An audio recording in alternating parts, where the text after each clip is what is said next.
अद्भुत चिंतन श्री गुरुदेव दत्त श्री स्वामी समर्थ. मी शीतल तुमच्या सगळ्यांचं चॅनलमध्ये स्वागत करते. नॅचरली सुरुवात करते. म्हणजे आता लवकरच आपली शनी जयंती येणार आहे, जी आपल्या 2026 मध्ये शनी जयंती असणार आहे. आता शनी जयंती नेमकी कधी आहे? 16 एप्रिल आहे की 17 एप्रिलला आहे? कारण की आपणास माहिती असेल की 13 वर्षानंतर या 2026 मध्ये खूप छान असा योग जुळून आला आहे. कारण की शनी जयंती असेल, त्याला शनेश्वर जयंती म्हणतात, सोबत दर्श अमावास्या किंवा शनी अमावास्या सुद्धा त्याच दिवशी आलेली आहे. आणि खूप 13 वर्षानंतर असा योग जुळून आला आहे किंवा शनी जयंती शनिवारी आलेली आहे. त्यामुळे या शुभ योगावरती आपल्याला अत्यंत प्रभावी काही उपाय तोडगे करायचे आहेत. आणि ते तर आपले उपाय तोडग्याचे किंवा शनी जयंती कशी साजरी करायची आहे, पूजा अर्चा कशी करायची, यावर आपले संपूर्ण व्हिडिओ टप्प्याटप्प्याने येतील आपल्या चॅनलवरती. सगळ्यात महत्वाचा आजचा व्हिडिओ म्हणजेच काय, तर आपल्या कुंडलीमध्ये साडेसाती सांगितली असेल किंवा आपल्या आयुष्यामध्ये साडेसाती चालू आहे, शनी दोष आपल्याला सांगितला असेल किंवा जे काही इतर दोष असतील ते सर्व आपला दोष नष्ट करून, आपल्या आयुष्यातले सर्व आर्थिक प्रॉब्लेम सुद्धा नष्ट करून, आपल्या आयुष्यातली सगळी गरिबी दूर होण्यासाठी आपल्याला शनी जयंतीला शनी देवांना एक वस्तू अर्पण करायची आहे. त्याबद्दल संपूर्ण माहिती याच्या व्हिडिओ देणार आहे. सगळ्यात महत्वाचं, शनी अमावास्या जी शनिवारी आलेली आहे, तर त्या शनी जयंतीच्या दिवशी जी शनी अमावास्या आहे ती कधी चालू होते आहे, कधी संपणार आहे, हे पण आजचे व्हिडिओ सांगणार आहे. संपूर्ण व्हिडिओ शेवटपर्यंत बघा, जेणेकरून तुम्हाला संपूर्ण माहिती व्यवस्थित कळेल. आणि हो, चॅनलवरती नवीन असाल तर नक्कीच आपल्या चॅनलला सबस्क्राईब करायला विसरू नका, जेणेकरून आपले येणारे नवनवीन जे व्हिडिओ आहेत, माहिती आहे, उपाय तोडगे, सेवा जे काही असेल ते सगळ्यात आधी तुमच्यापर्यंत पोहोचेल. तर मंडळींनो, सगळ्यात महत्वाचं बघायला गेलं तर आपणास माहिती असेल की शनी जयंती ही खूप प्रभावी तिथी मानली जाते.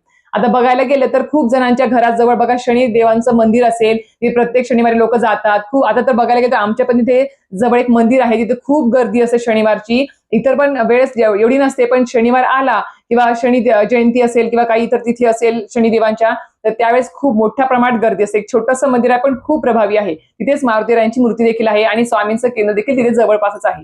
तर अशा प्रकारे प्रत्येक शनिवारी आपण ज्यांना जमेल तसं ते शनिदेवांचं दर्शन घेतात मंदिरात जाऊन. पण मी एकच सांगेल, ज्या लोकांना जमतच नाही शनिदेवांच्या मंदिरात जायला किंवा वेळ नसेल किंवा इतर काही कारण असेल किंवा मंदिर जवळपास नाही आहे, तर मी एकच सांगेल की आता जी काही शनी जयंती येणार आहे, ज्याला शनेश्वर जयंती म्हणतात, ती छान असं शुभ योग घेऊन आलेली आहे. शनी अमावास्या, शनिवार आणि सोबत शनेश्वर जयंती हे तिन्ही योग 13 वर्षानंतर एकत्र जमून आले आहेत. त्यामुळे या दिवशी तरी का होईना आपल्या जवळपास शोधून काढा कुठे शनिदेवांचं मंदिर आहे, तिथे जा, दर्शन घ्या. काही वस्तू आपल्याला तिथे अर्पण करायच्या आहेत, ते पण मी तुम्हाला समोर जाऊन सांगेल, की जेणेकरून आपल्या आयुष्यातले सगळे साडेसाती जे काही संकट अडचणी आहेत ते सगळे काही दूर होऊ शकतात. शनी दोष देखील आपला दूर होऊ शकतो. आता सगळ्यात महत्वाचं, शनी देवता आहेत कोण? तर शनी देवतांबद्दल थोडक्यात माहिती मी तुम्हाला सर्वात प्रथम सांगते.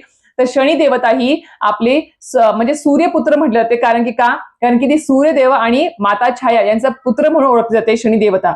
त्यामुळे त्यांना सूर्यपुत्र म्हणून सुद्धा नाव त्यांचं ओळखलं जातं, किंवा शनी देवता आहे किंवा सूर्यपुत्र आहेत असं म्हणून त्यांना पण संबोधलं जातं. पण बघायला गेलं तर शनी देवता ही बघायला गेलं तर न्यायाधीश म्हणून सुद्धा ओळखली जाते. कारण की शनी देवता जी आहे ती प्रत्येकाच्या आयुष्यातले जे काही प्रत्येक व्यक्ती त्याच्या आयुष्यामध्ये जे काही चांगले किंवा वाईट जे काही कर्म करते त्याचा प्रत्येकाचा हिशोब ठेवणारी देवता म्हणजे आपली शनी देवता. म्हणतात ना आपल्या आयुष्यामध्ये की बा तुझ्या कर्माचे भोग चांगले किंवा वाईट तुला याच जन्मात भोगायचे आहेत, तुझ्या चांगल्या किंवा वाईट कर्माचे फळ तुला याच जन्मात मिळणार आहे असं आपण सहजपणे म्हणतो. पण त्या कर्माचा, चांगला किंवा वाईट कर्माचा हिशोब ठेवतं कोण, कुठली देवता ठेवते, तर ती शनी देवता ठेवत असते. म्हणून तिला न्यायाची देवता, कर्माचा हिशोब ठेवणारी देवता म्हणून सुद्धा ओळखलं जातं. जर तुम्ही तुमच्या आयुष्यामध्ये चांगले कर्म केले, तुम्हाला त्याचे चांगले सकारात्मक फळ ती देवता देते, शनी देवता देत असते. जर तुम्ही वाईट कर्म केले तर तुम्हाला त्याचं वाईट फळ ती देत असते. त्यामुळे आपण आपल्या आयुष्यामध्ये चांगले कर्म करावं हे नक्कीच. तर आता मंडळींनो, सुरुवातीला आपण त्यांच्याबद्दल थोडक्यात माहिती तर पाहिली आहे, पण सगळ्यात महत्वाचं आता ही शनी जयंती किंवा शनेश्वर जयंती किंवा शनी अमावास्या, या दिवशी दर्श अमावास्या म्हणजे शनी अमावास्या आलेली आहे. कारण की ज्या वेळेस शनिवारी अमावास्या तिथी येते त्यावेळेस तिला शनी अमावास्या म्हटलं जातं. तरी नेमकी कधी चालू होते आहे आणि कधी संपणार आहे, आणि नेमकी शनी जयंती आपल्याला कधी साजरी करायची आहे ते पण बघूया. तर आपल्याला सांगू इच्छिते की आपल्याला आता ही जी काही अमावास्या येणार आहे आपली आता येणारी, ती वैशाख महिन्यातली अमावास्या असणार आहे. आणि ही वैशाख महिन्यातली जी काही अमावास्या असते त्याच दिवशी शनी जयंती आपली ही साजरी होत असते. आता 16 तारखेला, येत्या 16 तारखेला 16 एप्रिलला शनिवारी बरोबर जी अमावास्या तिथी आहे आपली ती, एक मिनिट, आपली जी काही अमावास्या आहे जी पहाटे चालू होणार आहे. म्हणजे 16 तारखेलाच पहाटे 5:12 म्हणजेच एक 5:15 वाजता 16 तारखेला सकाळी पहाटे 5:15 वाजता ही 5:12 शनी अमावस्या किंवा चालू होणार आहे आणि बरोबर 16 तारखेलाच उत्तर रात्री म्हणजे 16 तारखेच्या रात्री 1:31 म्हणजे 1:30 वाजता ही शनी अमावस्या संपणार आहे. म्हणजे संपूर्ण 16 तारखेचा जो काही दिवस आहे तो पहाटेपासून ते उत्तर रात्रीपर्यंत 16 तारखेला पूर्ण दिवसभर शनी अमावस्या आदर्श अमावस्या असणार आहे. त्यामुळे 17 तारखेला तसं काहीच नाही आहे. 17 तारखेला आपला अधिक महिन्याला सुरुवात होते आहे. तर अशा प्रकारे आपल्याला कळालं असेल की आपली शनी अमावस्या कधी चालू होते कधी संपणार आहे. त्यामुळे आपली शनिश्चर जयंती किंवा शनी जयंती जी आहे ती आपल्याला 16 तारखेला साजरी करायची आहे शनिवारी. आता हे कळालं असेल. त्यानंतर आता मेन मुद्द्यावरती म्हणजेच काय तर आपल्याला शनी जयंती आपल्याला माहिती असेल किंवा शनी देवता आपण नेहमी जर आपण आपल्या आयुष्यामध्ये 7:30 चालू असू दे किंवा नसू दे 7:30 म्हणजेच काय तर आपल्या आयुष्यामध्ये कुठल्याच कामात आपल्याला यश न येणे, पैशा संबंधित काही अडचणी असणे किंवा चांगल्या गोष्टी आयुष्यात घडतच नाही आहे, प्रत्येक गोष्टीत नाट लागते आहे, कुठल्या गोष्टीमध्ये यश मिळत नाही आहे, त्याला म्हणतात 7:30. म्हणतात ना काही जण किंवा एखाद्या कामात किंवा एखाद्या गोष्टीत यश नाही मिळत काय म्हणतात, अरे काय 7:30 चालू आहे काय माहिती बा, कुठल्या कामात यशच येत नाही आहे असं म्हणतात. तर त्यालाच म्हणतात की बा तुमच्या आयुष्यात कुठल्याच गोष्टी चांगल्या न होणे त्याला म्हणतात 7:30. आणि ती 7:30 दूर होण्यासाठी आपल्याला 16 तारखेला शनिवारी आपल्याला आवर्जून शनी देवांच्या आपल्याला मंदिरात जायचंच आहे त्या दिवशी. आता खूप मंदिरामध्ये असं असतं की बा महिलांना प्रवेश नसतो, तर काही मंदिरामध्ये महिलांना प्रवेश आहे. आता आम्ही जिथे जातो तिथे महिलांना प्रवेश असतो. आता तर महिलांना प्रवेश मिळतो, सहजपणे मिळतो, पण काही काही मंदिरामध्ये दिला जात नाही. तर मी एकच सांगेल की बा त्या दिवशी जर तुम्हाला तिथे प्रवेश असेल तर नक्कीच जा, दर्शन घ्या आणि जी वस्तू सांगते ती आवर्जून तुम्हाला तिथे अर्पण करायची आहे. तर या दिवशी आवर्जून सकाळी लवकर उठावं, शुचिर्भूत व्हावं. आवर्जून काय करायचं आपल्याला या दिवशी जर काळे कपडे आपण स्वतः परिधान केले तर अतिशय उत्तम.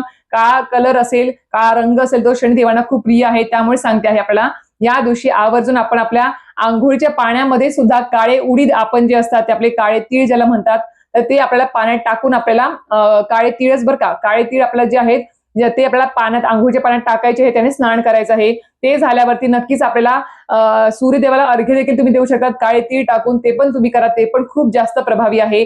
त्यानंतर तुम्हाला या दिवशी दिवसभरामध्ये कधीही तुम्ही शनिदेवाच्या मंदिरात जाताना मला 2 गोष्टी सोबत घेऊन जायच्या आहेत त्या अर्पण करा. ते म्हणजेच काय, तुम्हाला मोहरीचं तेल किंवा तिळाचं तेल जर भेटत ते तुम्हाला घ्यायचं आहे आणि काळे उडीद हे तुम्हाला घेऊन जायचं आहे. आणि हे तुम्हाला घेऊन जाऊन तुम्हाला शनिदेवांना ते अर्पण करायचे आहेत. आणि शनिदेवाला तिथे अर्पण करताना मी आवर्जून सांगेल किंवा आता जे काही तेल असतं ते तुम्हाला माहिती किंवा शनिदेवाला तिथे स्नान घालतात तेलाने, ते तुम्हाला तिथे करायची जर मुभा असेल परवानगी तर तुम्ही ते करू शकता स्वतःच्या हाताने. तर जर नसेल तर तुम्ही तिथे जवळपास कुठे तेलाचं असं काहीतरी भांडं ठेवलं असं तिथे जरी अर्पण केलं टाकलं तुम्ही तरी सुद्धा चालणार आहे. आणि काळे जे तीळ आहेत किंवा काळे उडीद जे काही आहेत ते तुम्हाला तिथे नक्कीच अर्पण करायचे आहेत शनिदेवांना. आणि ते अर्पण करत असताना आवर्जून तुम्हाला एक मंत्र बोलायचा आहे, तो म्हणजेच काय, ओम शम शनेश्वराय नमः, ओम शम शनेश्वराय नमः. हे तुम्हाला दिवसभर जरी नामस्मरण केलं तरी चालणार आहे, पण ज्यावेळेस मी शनी देवांच्या मंदिरात जाताल त्यावेळेस मला आवर्जून त्या गोष्टी अर्पण करताना तुम्हाला मंत्र जप करतच तुम्हाला त्या गोष्टी अर्पण करायच्या आहेत.